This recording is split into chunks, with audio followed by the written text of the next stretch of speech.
Sí, decía Emmanuel Levinas, un filósofo francés contemporáneo de Lévi-Strauss, que la obra de Lévi-Strauss, Los tristes trópicos, de la que ahora enseguida hablaré, había sido una de las aportaciones más pavorosas que se había hecho a la cultura en el siglo XX. ¿Por qué decía esto Levinas? Bien, porque Lévi-Strauss representa una posición intelectual que luego ha tenido muchas consecuencias en la segunda mitad del siglo XX. Y es la siguiente.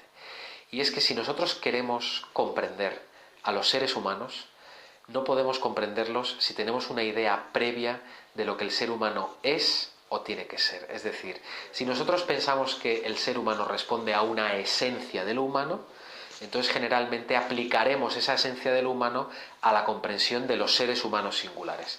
Y eso nos ciega para comprender las distintas culturas, las distintas formas de organizarse los seres humanos. Por tanto, Lévi-Strauss propugnaba en su libro Antropología Estructural y en su obra antropológica, propugnaba algo que se ha llamado la muerte del sujeto, la muerte del ser humano. Si queremos entender al ser humano, tenemos que dejar de entender al ser humano a partir de la esencia del ser humano. ¿Y esto qué significa? Que con Lévi-Strauss termina el humanismo. Es el fin del humanismo.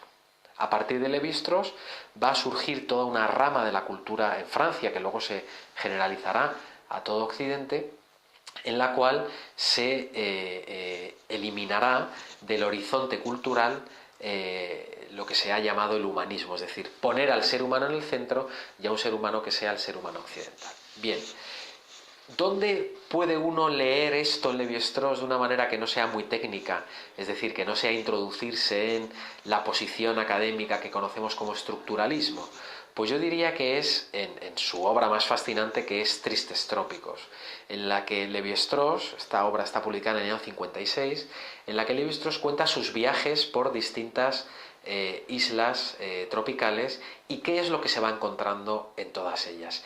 Y lo va contando de tal manera que él intenta no introducir una idea previa de lo que el ser humano es, porque si uno introduce esa idea previa, ya mira a los demás con un prisma o con un filtro determinado.